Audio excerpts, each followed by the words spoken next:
Good afternoon and welcome to the last event in this Net Zero Week series, focusing on sustainability and progression. I'm Becky Thorpe. I'm the product manager for applied science and sustainability, working within the BTEC product team as part of the workforce skills division here at Pearson.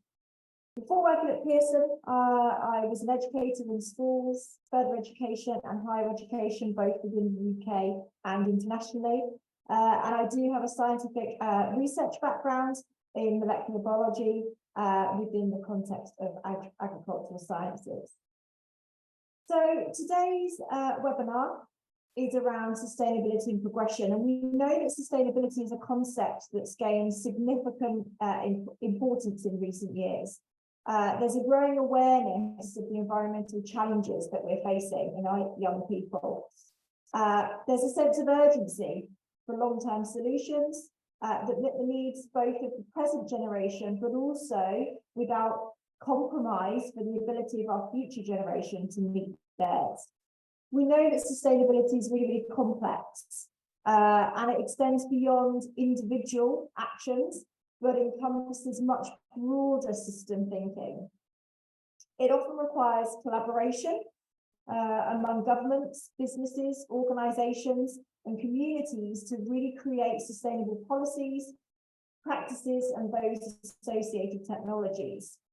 Today, what we're aiming to do is to explore how we can support that challenge by providing our young people with the skills that they need to embrace these challenges as they present themselves and to make the associated changes. We're joined today by 4 expert panelists who are going to provide an insight into sustainability progression through a variety of different lenses. So without further ado, I'm going to introduce our first panelist of the day, and that is Phil Myers, who is a Senior Development Manager in the product team here at Pearson. Now, Phil is an experienced educationalist. He's working in the qualifications development team currently, but has a wealth of experience in vocational qualifications. More recently, Phil's headed up our workforce skills sustainability working group, reviewing sustainability across all vocational qualifications within Pearson. So welcome, Phil, and thank you for being here today. I'm going to hand over to you now for your thoughts on how Pearson is interpreting the scale of the challenge of sustainability and net zero across all of our sectors, working with employers to achieve fundamental reform to support learner progression into the sustainable jobs of the future. So Phil, it's over to you. Great, thank you. Thanks for that introduction. I'm going to share my screen, so if you'll bear with me.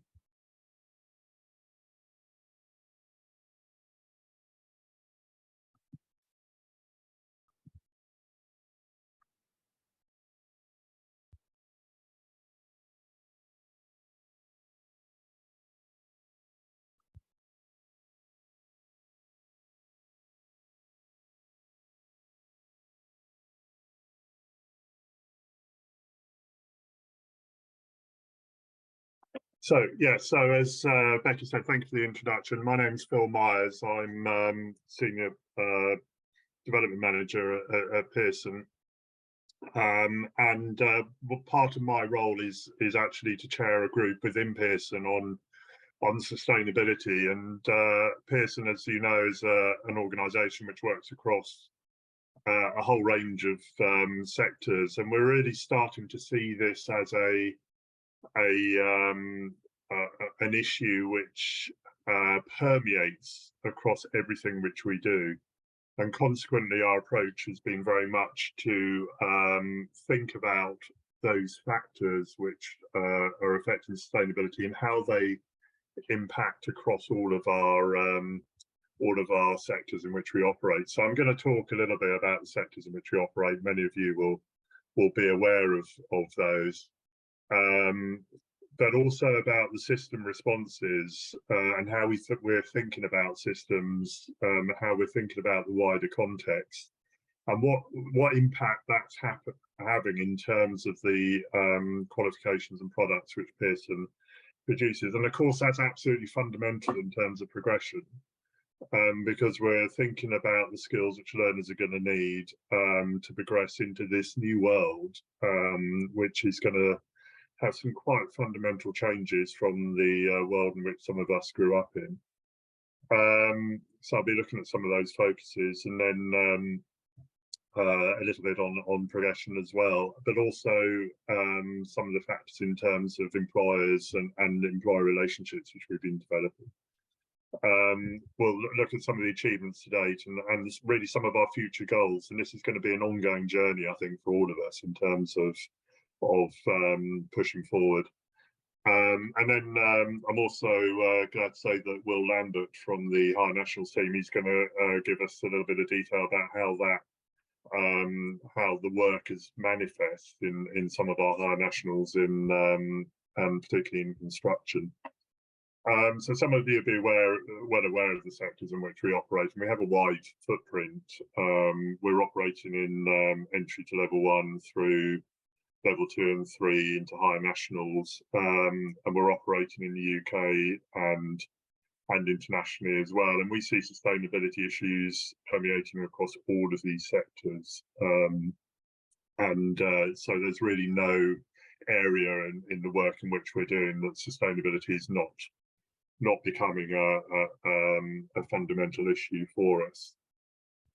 You'll be aware of the Sustainability Development Goals, I'm certain. So these goals were developed in 2015, launched in 2016 by the UN, by a group convened by the UN, and you know, spanning a whole range of sustainability issues, but really also drawing out issues of fairness and equality and aligning those with sustainability. And you'll be well aware of the issues of you know, doing no harm for the future generations whilst we support ourselves. So this is the sustainability goals are something which we're considering very much as fundamentals in terms of how we're approaching our qualifications and curriculum, and thinking about how those goals impact on that sector content. The other area which I think is absolutely fundamental here, which is, you know, absolutely fundamental in terms of our approach to sustainability, are planetary boundaries. And if you haven't heard of these and the concept of the planetary boundaries, there is a link there, and hopefully we can share these slides and be more than happy to do so. And the planetary boundaries identify the areas in terms of sustainability and planetary sustainability which we cannot go past if we are going to continue to live fruitfully on this planet. And they're really absolutely fundamental also in terms of how we understand how our sectors and the economy, the wider economy, are going to work. Both of these concepts are things in consideration in terms of this model, this economics model. And economics is and how economies manifest the issue of the economy is absolutely fundamental to vocational education.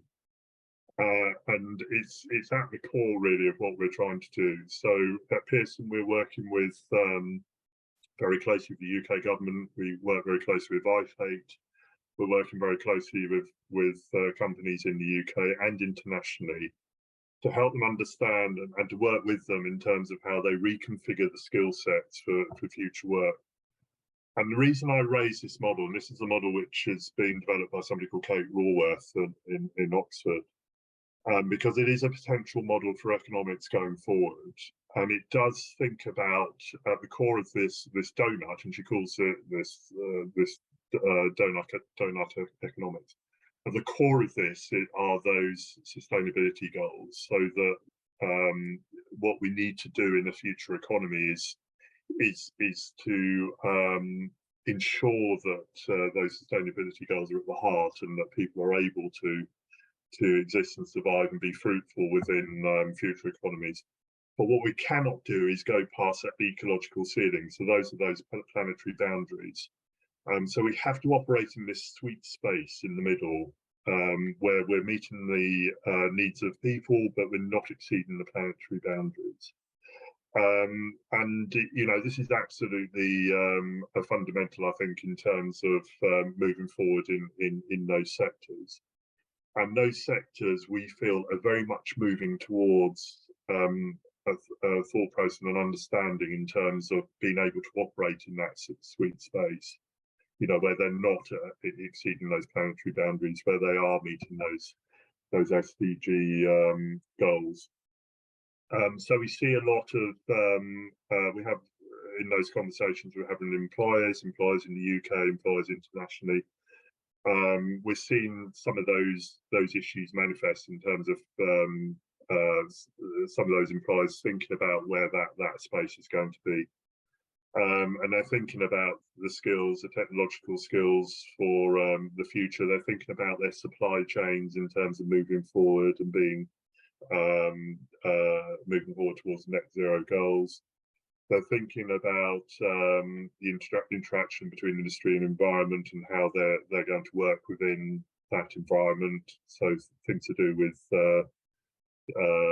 you know, cloud storage is a key example because of the carbon footprint of cloud storage in IT. They're thinking about their social capital, so they're thinking about employees, communities, shareholders, how they're going to work and support their social capital. And they're moving very much forward in terms of that understanding, not at a pace, a singular pace. And there are some industries which are way behind in this, but it is happening across all of our sectors in some degree. And at Pearson, we're very conscious of this. We're conscious of working with this and supporting this. And the way we support this in Pearson is within our qualifications. So thinking about the content in our qualifications and how that content is going to support that transition towards that new economy. And I think this model is probably somewhere where that new economy is going to feature. It's got to, it absolutely has to. You know, we have to be aware of the planetary goals. We have to be aware of the SDGs, and our economy has to function in that sweet spot area if we're going to be successful moving forward. So how are we doing this in Pearson? And I think in terms of our sectors and the qualifications which we're developing, and Becky mentioned systems thinking, and you know, this idea of thinking across you know, different systems and interaction of different systems. We're trying to think in terms of those skills, those wider skills, those critical thinking skills, those skills which, you know, allow you to take that step back and think about the impacts of things. We're thinking about how we might embed those within our qualifications, how we can manifest those in qualifications so that we can support learners as they're taking this journey. Talk about wider sustainability skills, wider sustainability approaches, so approaches in work and approaches in life as well, and how they manifest in the work which we do. And of course, there are technical skills as well. There are new industries which are emerging, but there are also industries which are changing and evolving and doing things in a different way. And those skills need to be reflected in our qualifications. And of course, I think, you know, in the course of this series, you would have heard about Pearson as a corporation, as a corporate entity, and how we are ourselves looking at what we do. So how we are thinking ourselves about how Pearson operates in terms of our supply chains, recognising carbon, and also using data and being data driven. Now, though all of those things are fundamental in the work which Pearson does. So how does this manifest in terms of our skills frame? I'm sorry you can't quite see the title there, but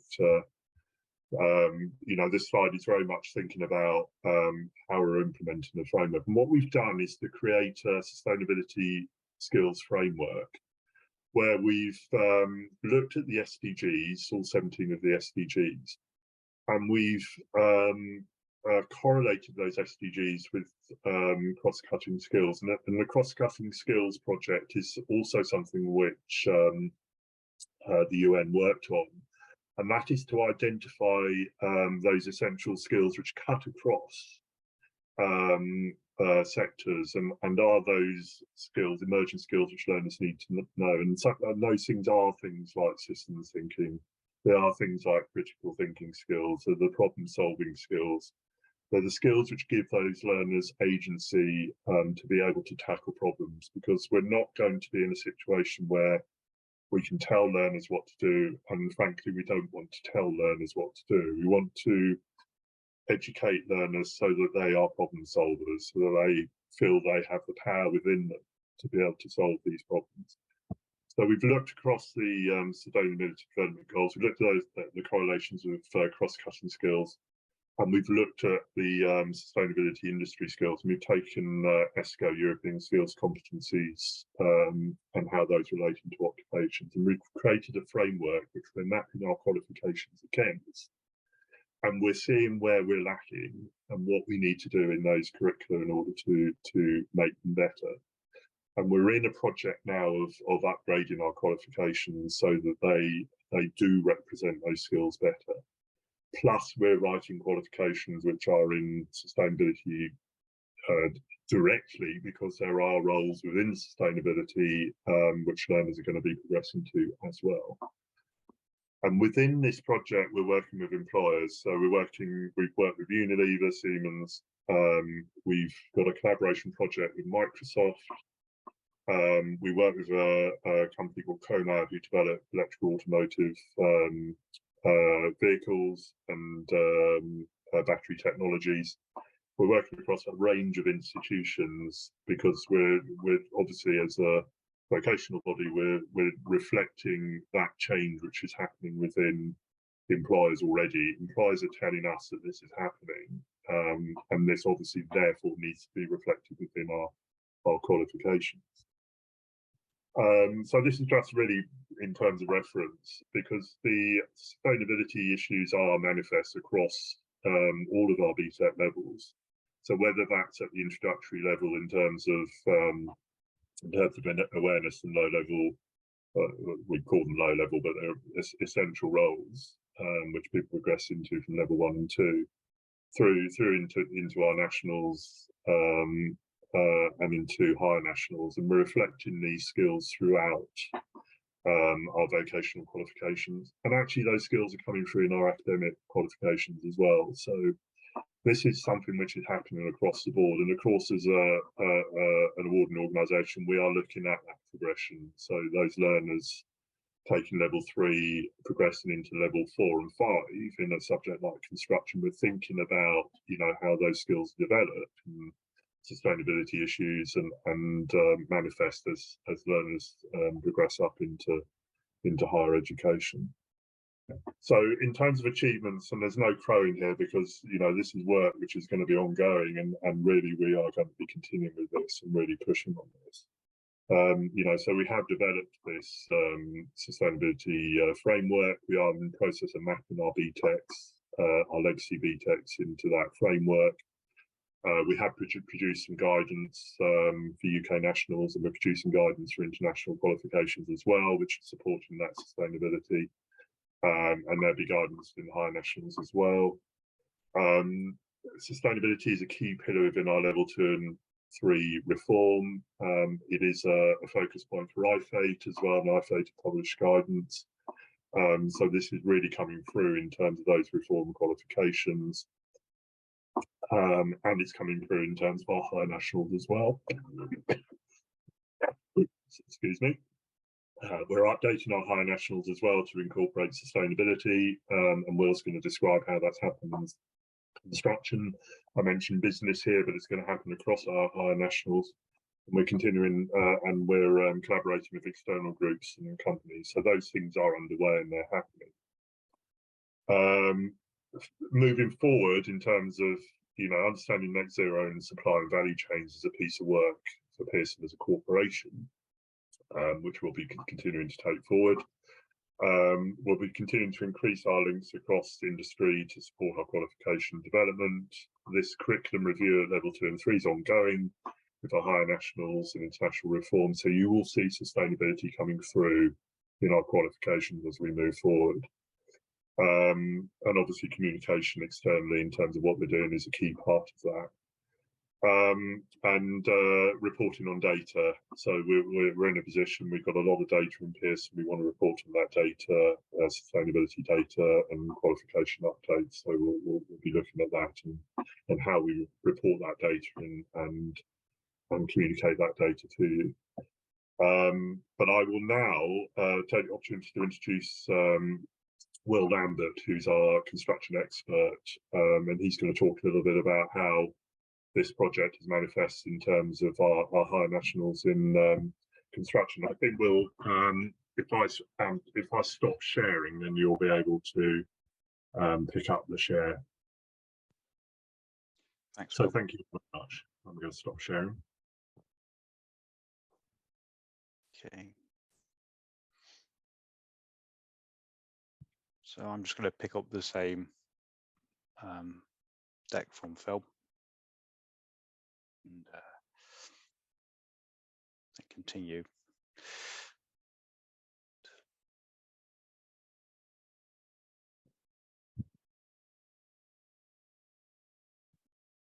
Okay. Hopefully, yeah. Okay. Yeah, you can see that there. Is that okay? Yeah. Yeah. So as Phil rightly described, we're looking at where we're going with sustainability across all the levels and all the different parts of the company. And the section I'm putting together here is a pretty much a focus on the higher nationals in particular and what we're doing and how with the objective that Phil's laid out, we're going to bring those objectives and actually make them work. So this is just giving an overview of what we're doing on the higher national side of things.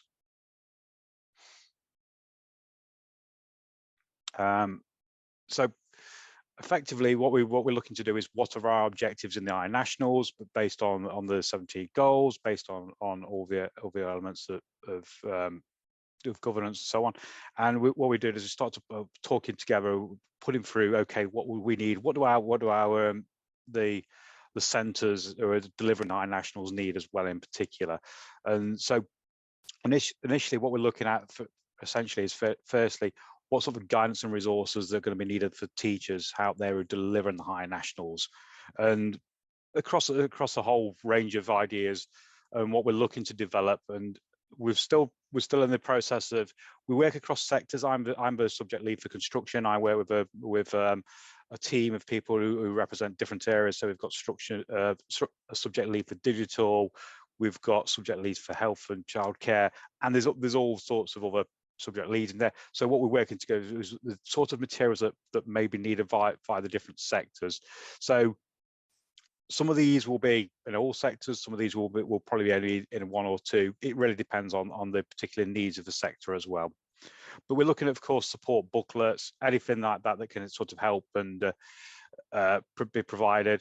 Of course, we're looking at whether the digitalization of booklets. So previously we would have done a lot of printed versions, and I think the model going forward is more, we'll be looking more across developing the booklets in a digital format, with the possibilities of printed formats, maybe depending, but there's a lot of questions on the viability of that, particularly taking into account sustainability issues that come from that. More training events.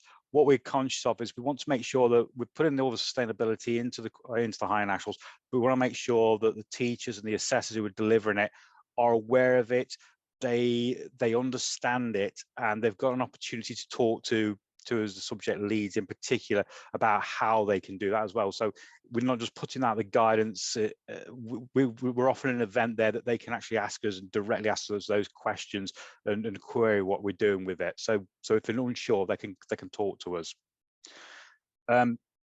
Unit specific resources.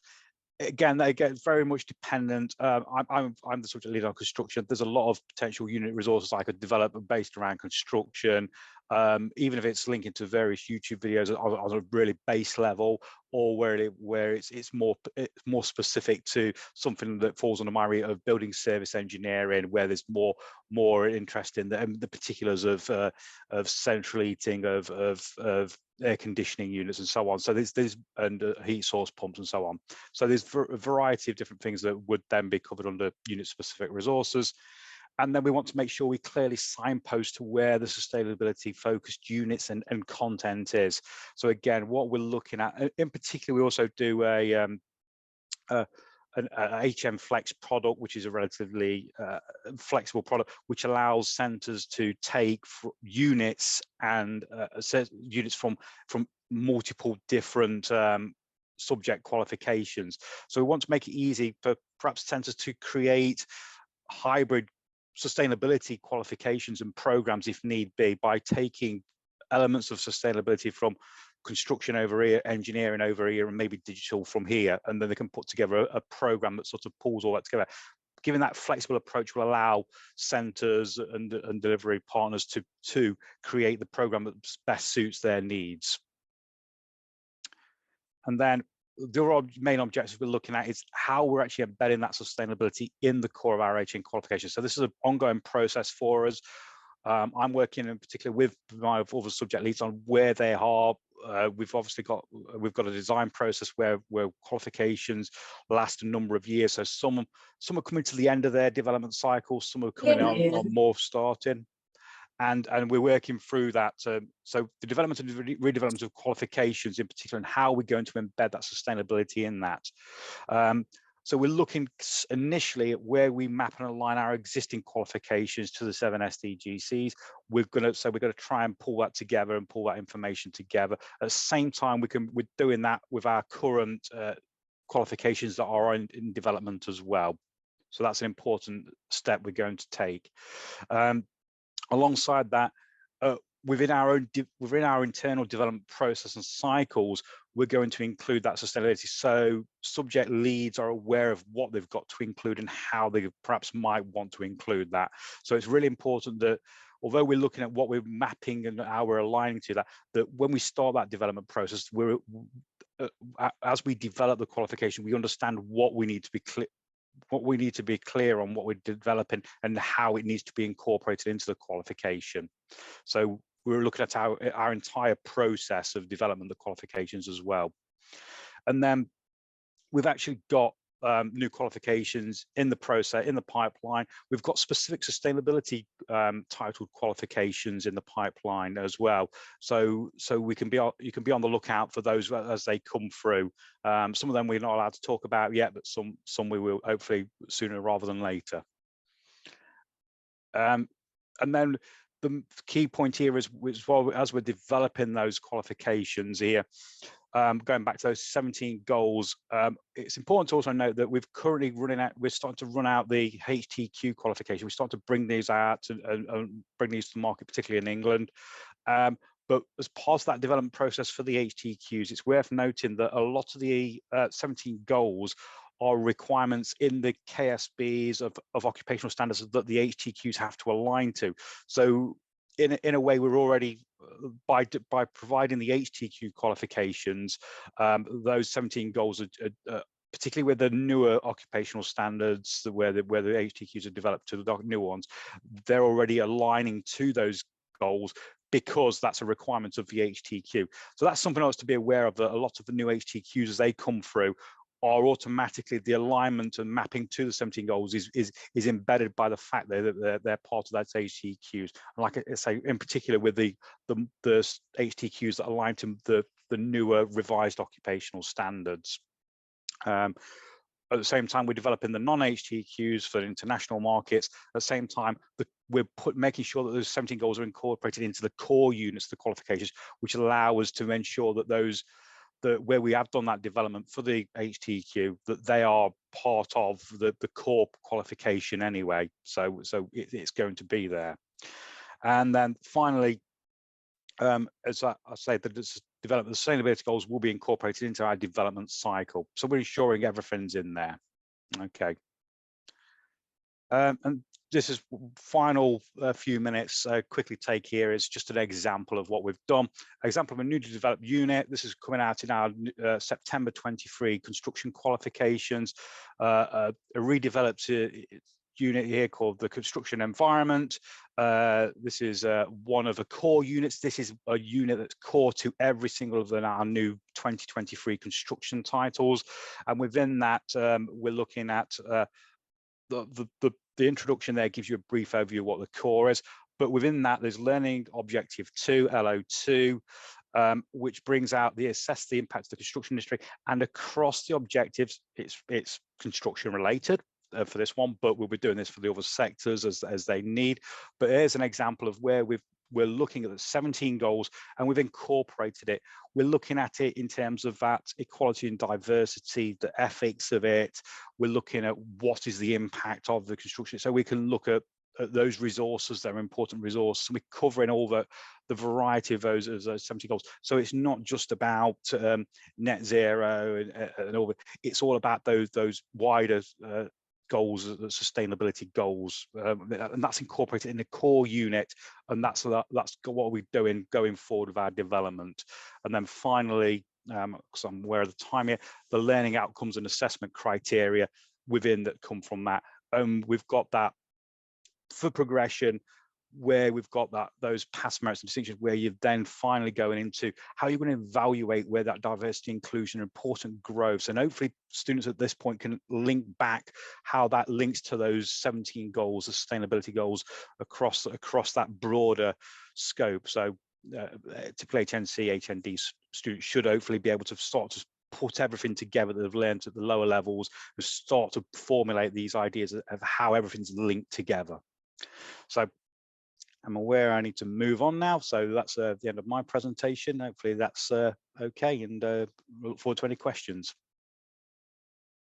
Amazing. Thank you so much, both Phil and Will, for that really insightful presentation about sort of why we need to include sustainability within our qualification developments and our legacy qualifications, but also examples of how we can approach that and how it can be done sort of on the ground, as it were, to help both teachers and the students of the qualifications and the organisations associated.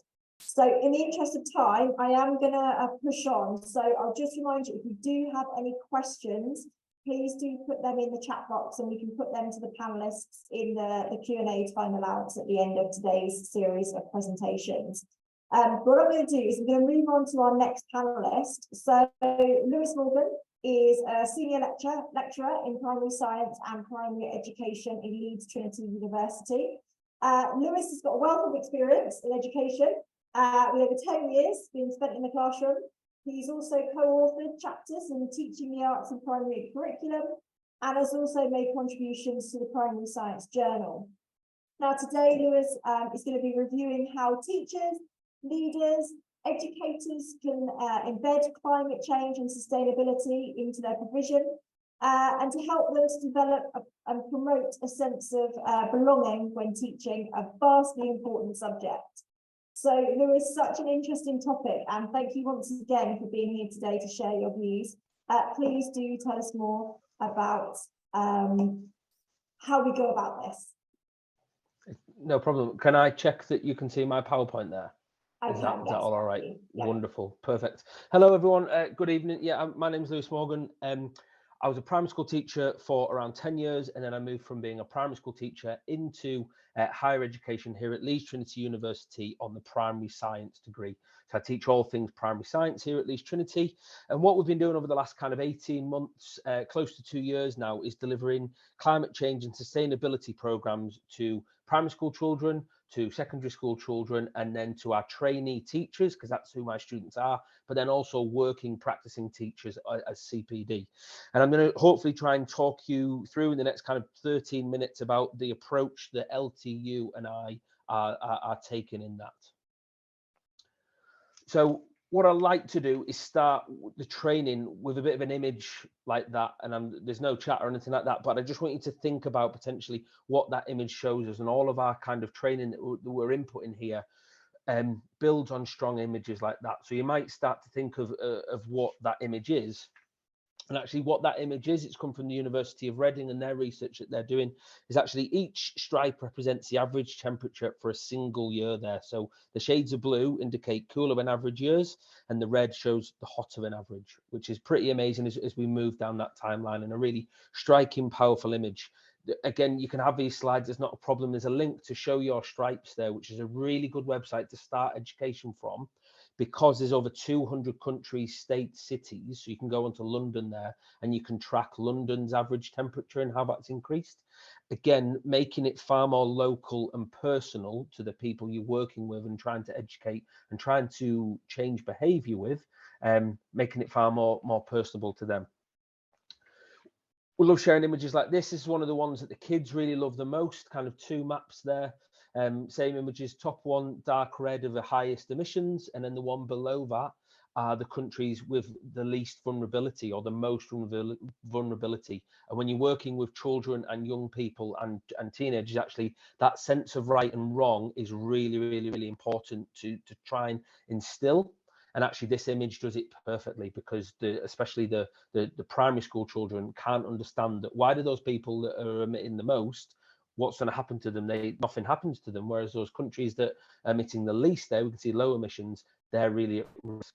So using strong, powerful images like that is really important. But actually what we need to do as well is we need to kind of use some really key government kind of, again, we've gone through the UN goals there, but a report by the IPCC in 2022 kind of explains, a long old document, but kind of the impact that we're having, the vulnerability that we have, and the risk that we are facing. So it's very easy to look at that within a booklet and some academia and kind of show it, but what does that actually mean? And actually, it's starting to get a lot closer. I don't know if anyone has seen the Fairborn village, the climate refugees. So a little kind of village on Wales there that have become the UK's first climate refugees, because actually the council has decided their flood barrier defence isn't worth investing in. Potentially when climate change happens, 2054, they believe that their flood defences aren't going to make a difference there. So they're just basically abandoning the town. Now, some people are staying there to try and push against that, but actually what we're seeing now is the urgency and actually the locality of it, is that actually we have got some examples from the UK now, and it's about starting to make the teachers and children understand that actually they do have a connection to that. And that's this sense of belonging is what we really, really try to instill. Before we go on to anything else, it's the sense of belonging to this and the part that they can play. So, three kind of discussion points or some starting points for where do educators come into this. It's this scientific literacy, the carbon literacy, and then this metacognition and self-regulation. I'm going to try and cover those 3 points as we move through, as this is what we feel at Trinity and through the work of Professor Lee Hoth is actually where we can have the most impact and what we have to think about first. So scientific literacy, it's a really complicated problem, isn't it? It's really, really complex. It's not easy, and people don't have the sense of knowledge and understanding that scientific literacy behind it. If you look at those 4 headlines there, think about our young people that are coming through. It's really confusing. You've got 4 different, we've kind of got 4 different articles there with very different views. You've got the people that saying, well, the Earth's climate has been going up and down. And actually, when you interpret that graph there, actually, yes, things have been going up and down. We have electric cars suggested to us all the time about they have a green future, but actually, where is the electric that is going into them being created? Is it the use of fossil fuels? And there's an apple on there because there's a scenario if you think of going into a supermarket and choosing between a British apple and a New Zealand apple and asking people, which one would they choose at certain points in the year? And actually, if you're choosing an apple that is in February from Britain, actually you're creating almost a bigger carbon footprint because it's been stored in cool store since it dropped off that tree. But actually our understanding, our scientific literacy on that is that, oh, I'd choose British because that's the New Zealand one has been flown over. But actually it's the understanding. It's a really, really complicated problem. So we have to look at the scientific literacy of them. We have to really embed some carbon literacy in here. We need to think about where this knowledge is coming from. At what age do we start talking about climate change and carbon? Because in the primary curriculum, it's sometimes shocking to people to think, We don't mention the word carbon in the primary curriculum. It's not in there. They only begin it in secondary school. So all this knowledge they're getting to try and deal with 4 different headlines and graphs and people saying it's not true and people saying it's all the rich people's fault and all those things, the knowledge is very new to them. And what happens with new knowledge is actually those misconceptions, the misinterpretations, and actually the word global warming. Well, if we didn't have a certain element of global warming, the Earth would be a big snowball. So actually, it's not all terrible. Actually, it's some understanding and carbon literacy with that. So, is knowledge key? So knowledge is key, sorry, or actually is it? Because the issues are around this teacher subject knowledge, the professional development, but knowing more and remembering more isn't actually enough, is it? It's actually, we need behavioural shifts in society. So where do we sit? What is our position of that as educators? I mentioned Professor Lee Hof. This is her creating the foundations for effective implementation. She's created the CAPE, which is working at government level at trying to instill change in our curriculums. But what they have found out, and all the research is telling us, is actually the teachers that work in education and kind of all levels of education are saying, yeah, it's really important, but hang on, I feel already overwhelmed and stretched teaching my maths and English, let alone putting in some climate change education. So how can I do that? And actually, without knowledge, skills, and commitments, innovations, and I don't like the word innovation with this because actually it has to be far more embedded, but these things don't work without know-how and buy-in. So how do we do it? What's our role in trying to support it? So the scientific literature bit, where does the critical thinking, it was really interesting listening to Phil's talk as well in terms of that. There was such a lovely message to hear that actually we want critical learners. We want learners who are creative, who are critical, who aren't just following the first thing they say. How good would it be to have people on social media that didn't just jump on the first thing that they saw, actually had that ability to be able to think about things, interpret data? So where does this critical thinking feature in your provision for people to navigate all the information in your thinking of your sector now? This carbon literacy, what is, whoever you're trying to educate and change behavior, what is their understanding of carbon? When was it introduced to them? What do they understand about the word? What are some of the misconceptions that they're holding around that? And the self-regulation of that is, how do we help mitigate the worry and anxiety? Because we're not going to have positive change if we don't mitigate the worry and the anxiety.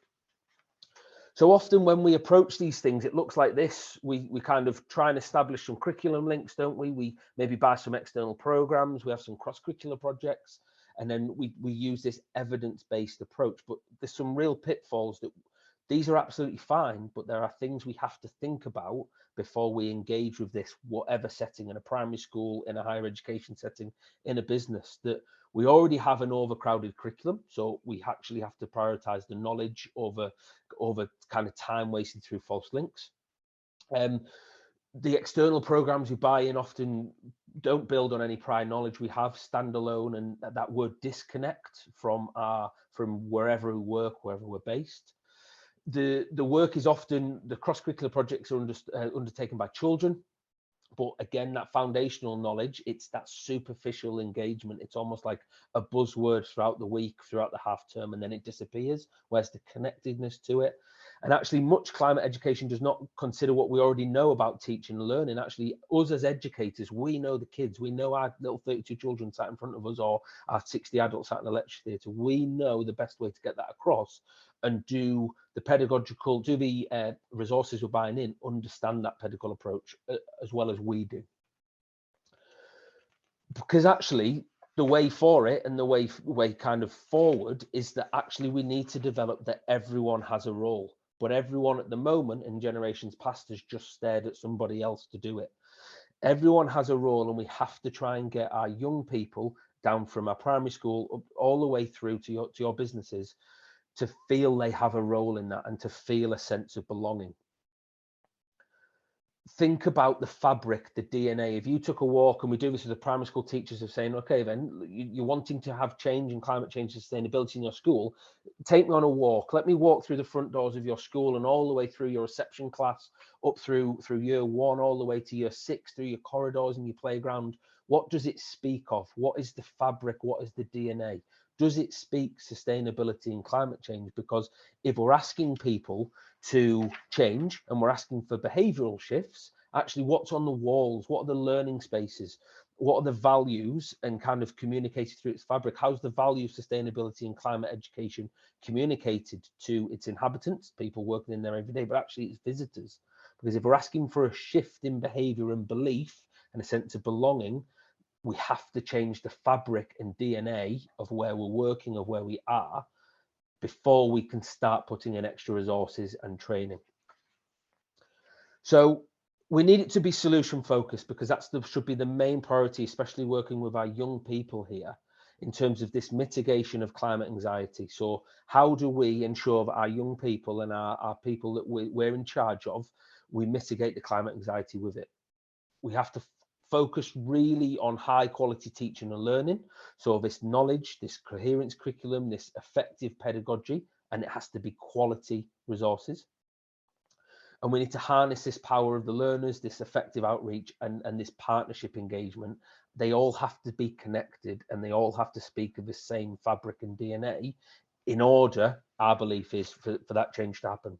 So hopefully I'm going to kind of leave you with 4 bits here of kind of what we're concentrating on in terms of, well, what does our curriculum, what does our delivery, what does the delivery in the future perhaps have to look like? So that first bit around that, have we thought about everyone, thinking about disadvantage? So assessing exposure and vulnerability of education to the community to climate change.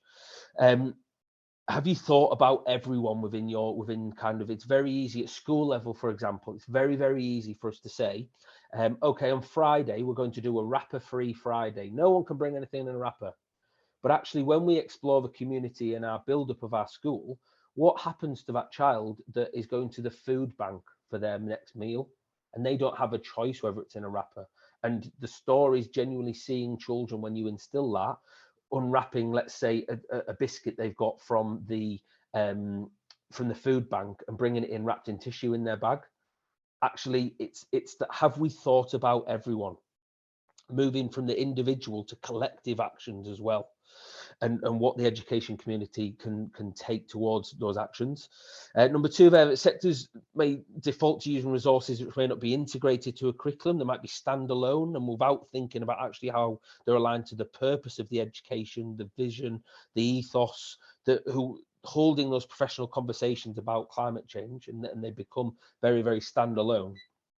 And then actually some emerging thoughts from all the research is that our teachers themselves are suffering from climate anxiety. We talk about the young people in our setting, but actually the people delivering this are also worried about it, are worried about the impact they're going to have on other people by discussing this. So are the people in charge making sure they're equipped with supporting our educators in this as well? The Education Endowment Foundation have a really good model there in terms of how we commit to effective education-wide implementation, and through that explore, prepare, deliver and sustain model, to enable to avoid this just one-off feeling, to try and get it to really, really be kind of succinct and not stand alone.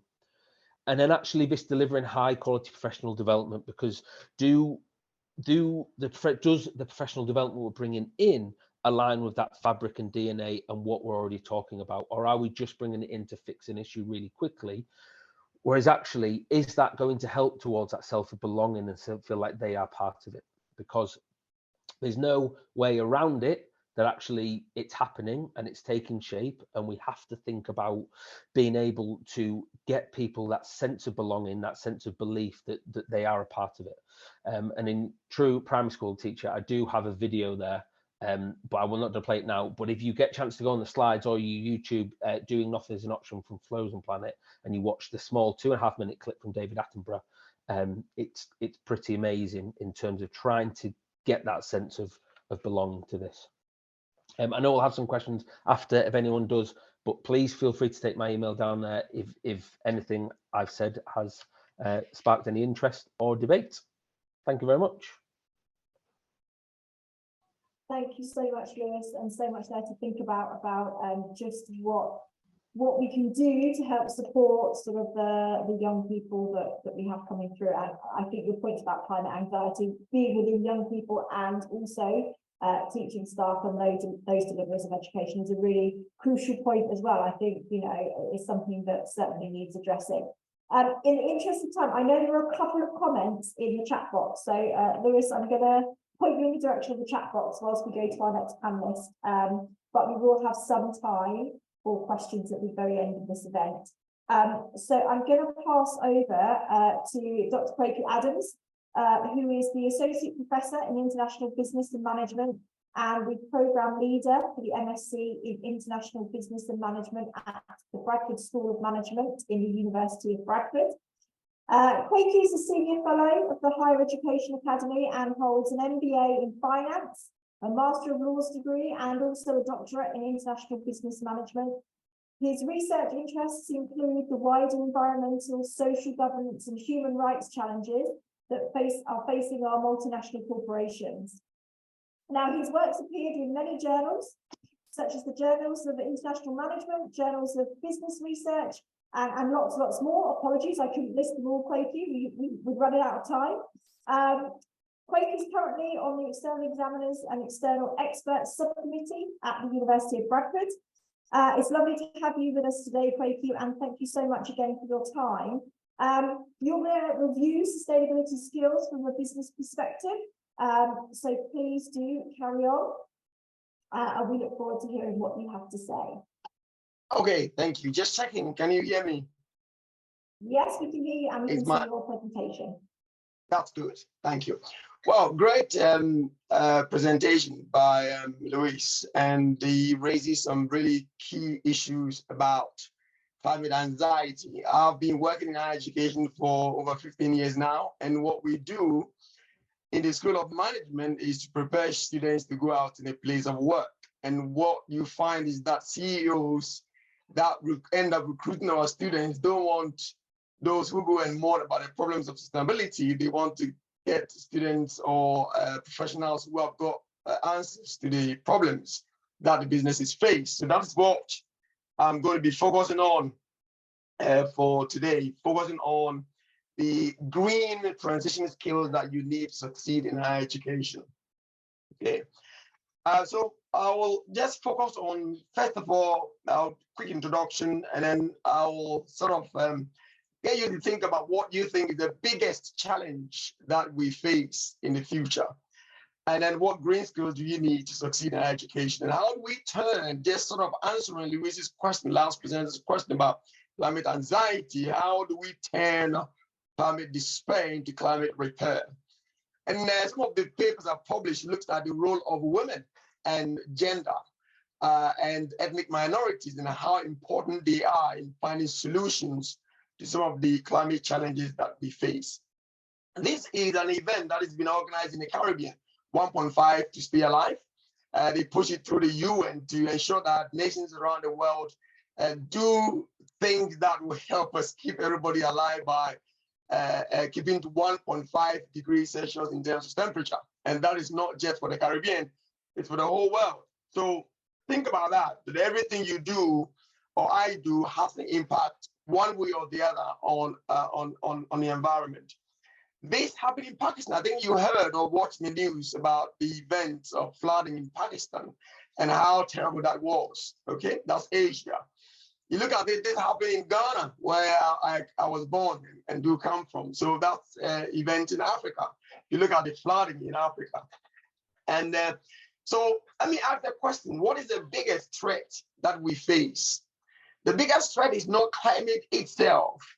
Neither is it the sustainability issues that we face, but it's thinking that someone else is responsible for all of this. Thinking that, oh yeah, the big countries with big money, they are supposed to fix it because they cause all the problems that we face in the world. It's the thing that Greta Thunberg is the one to go on and do the campaigning, and you removing yourself from the process of thinking that the little you can do can make a big difference. You know, I've heard, I'm not sure if you heard of the saying, small hinges open big doors. So the little things that you do can make a big difference to the climate fight that we are all in. So The biggest threat that we face, I want to put it across to all of you, that is not sustainability issues itself, it's not the global warming itself, is everyone thinking that somebody else is responsible. So if everyone think we are all in this together, we are all responsible, then we can have a collective strategy to tackle issues that we face around the world. You might think that, well, if I go back to myself, thinking that someone else will start it, thinking that it's not near me, I'm fine, I'm okay. Then, you know, you look at what happened in 2022, on 2021, I think, Doncaster, you look at what happened in Doncaster. And some parts, I live in York, you know, some parts of York got flooded and all of that. So you see, it is not far away from us. We have to be responsible for the challenges that we face around the world in terms of emissions and sustainability. This is a paper that I published in 2021. It's about human rights violations of multinational corporations. And I just picked this from that paper to get you to think a little bit about what multinationals do. Basically, what this paper tries to project is that the biggest emitters, the biggest cause of global warming is by big multinational corporations, by big corporations, big companies with big money. Shell, I'm not sure if you heard in the news this morning, Shell CEO is arguing that against UN's Secretary General that to stop what do you call it, the exploring for new oil wells, because we don't have enough options around, so we need to still go ahead. If you think for a minute, think of Shell, oil and gas, and that is their revenue. It is equivalent to Nigeria's entire GDP. Think of South Africa.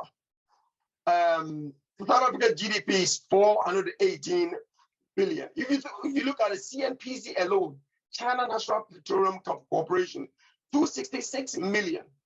You think of United Healthcare Group as a US company, is 277 billion. You think of that, you compare to the nations that is listed on the left, and you look at Walmart. Just let's jump up ahead to the top. Walmart alone, they make $573 billion a year. That is combining about 3 countries in Africa's entire GDP. They are the biggest emitters, and they are the biggest recruiters of people, for which one day, once you get to the university, you're going to be ending up working with some of these companies anyway.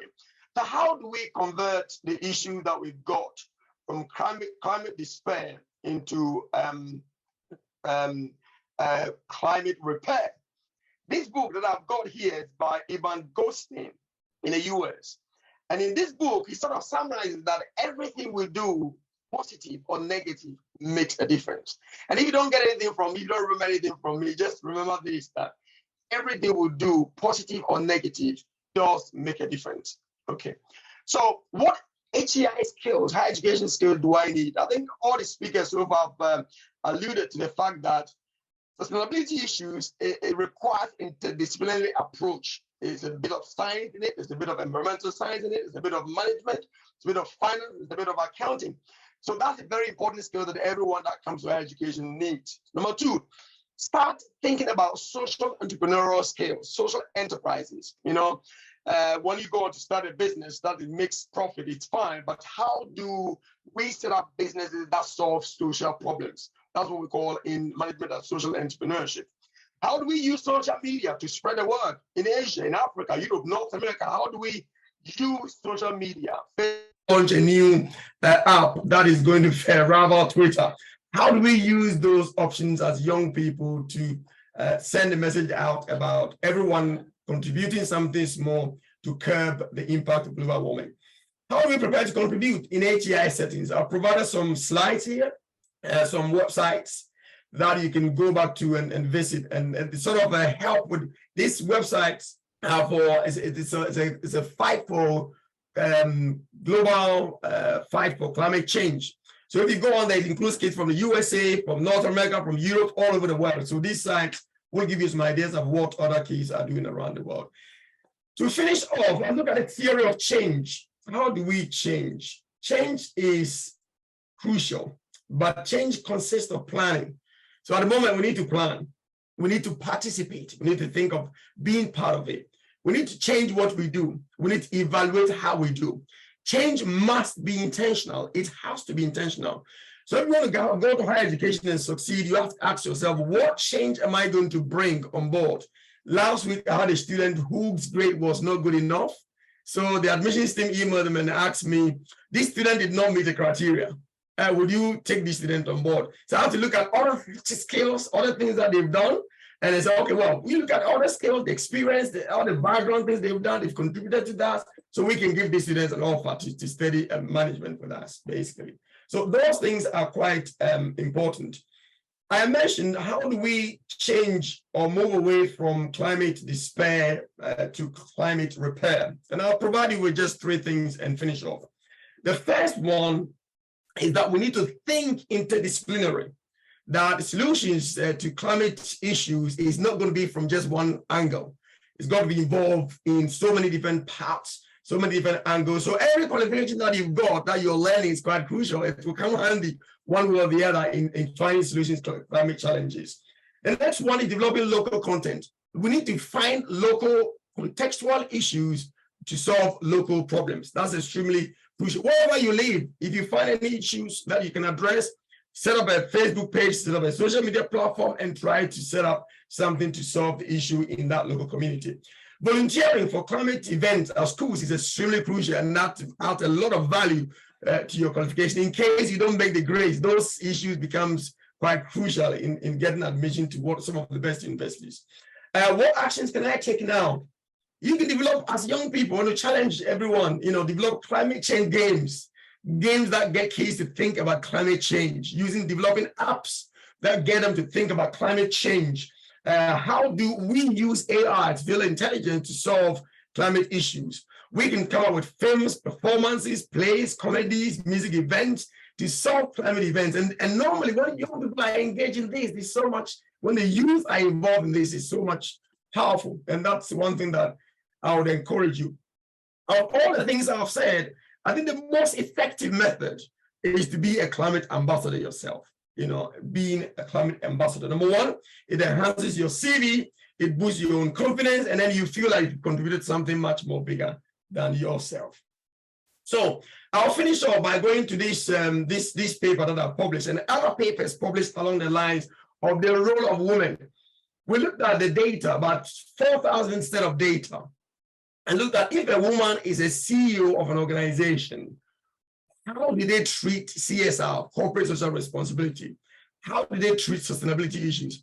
And we found that of all the companies that women are CEOs or women sit on the board in the top positions, the firms spend a lot more money on sustainable activities, which means women are fantastic when it comes to green issues, sustainable development, spending money on the environment, and supporting those sort of things. Apart from that, ethnic minorities, sometimes we tend to think that the ethnic minorities and those who don't have the resources to support these initiatives do not matter. But every single thing we do matter, according to this research. So that's what I have to leave with you. I'll leave these slides as well. If you want to go back to, because of time, I'll finish here. Thank you very much. Thank you. Thank you so much for that, Kweki. And just a quick reminder, if you do have any questions that you would like to ask, please do put them in the chat box. I just have, it's a really interesting point that you just made, Kweki, about sort of social implications and sustainability. And in February 22, the UK government published its Levelling Up white paper. And within that, it reflected really a critical gap between the levelling up agenda and also the net zero policies, and that actually the two are interrelated. And we've heard times prior to that about sustainability being a core functional skill and that it needs to be established regardless of region. Do you have any ideas as to what approaches we can maybe take to try and bridge some of that gap that we may see between levelling up and the green skill requirement that we need? And the two seem sort of mutually symbiotic. Is that something that you'd agree with, or is there an approach that we can take to try and reduce that sort of skill gap, do you think? Quake, have you got any ideas on that? And if not, we can bring other people in. Sorry, my microphone was, can you repeat the question? So yeah, I was just saying about the Levelling Up white paper released in February 22, looking at sort of skills gap and being able to level up across the country, no matter of region. And that actually, when you compare that with the net zero policy, actually the two seem to be interlinked, and maybe there's sort of some sort of mutual symbiotic relationship between the two. Is there an approach that we could take to try and integrate both the levelling up agenda and also the net zero policies that would sort of bring a full social sustainability skills approach rather than the two separate strategies maybe not interlinking? I mean, we've talked a lot about collaboration. Yeah. Yeah, do you see an approach there? Yeah, I think that's a very good question. I think if you look at the UN 17 Sustainable SDG goals, they sort of is a very excellent model that marries the leveling up and then the sustainability goals. So any embedding of, because, you know, the government policy changes all the time, you know, so leveling up tomorrow, once we have a new government, like Labour government, Keir Starmer came, I think there was Keir Starmer was giving a talk somewhere a few days ago, and somebody was in the protesting against him for lowering down his promise on climate issues, you know. So to embed, I think we need to have something that we can depend on or rely on. And I think relying on the SDG goals will be the very best way, because it cuts across both leveling up and the government's new net zero emissions strategy. So sticking with that, if you look at, I think Phil mentioned that in his presentation. So in my opinion, I think using the SDG goals would be the very best way of embedding into the curriculum. Yeah, but I think I was just going to add to that. I think one of the critical challenges with this is people feeling that because they don't have control, and I think this is kids as well, they don't, it's not something, it's something which is massive and happening to them, and they feel they don't have agency to impact on this, that you then start to get those feelings of conspiracy, and, you know, people are telling us porkies in order to control us and all, you know, those sorts of things.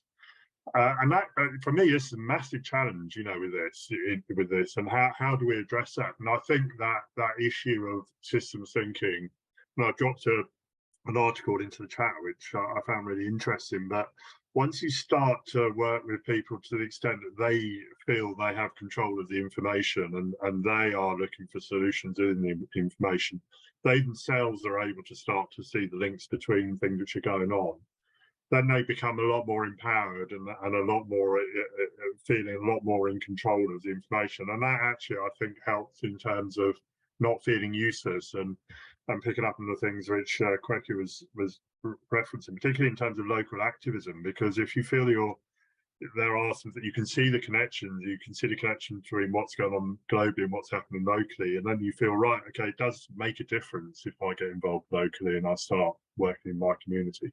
So I think those sort of wider skills issues, we're always talking about wider skills in vocational, I mean, across all sorts of things and how important they are. It's just as important in sustainability. Thanks, Bill. Yeah, I completely agree. And just to pick up on a point, I think that everybody has made so far within this panel event, that it's about climate anxiety. And the statistic that I've got written down is the one from Lewis that said 90% of teachers believe climate education should be compulsory. I mean, the recent Pearson School report of 2023 suggested that 9 in 10 schools are doing something to protect the planet, but 7 in 10 teachers think that the education system or the curriculum they're running is not successfully nurturing sustainable thinking in their adults, and I think, in their learners. And I think that really sort of encompasses that idea of climate anxiety within learners, but also within teaching staff. But it also does indicate that there is a time pressure that we know teachers, education deliverers are facing, and that could be detrimental to trying to promote more sustainability coverage within the curriculum.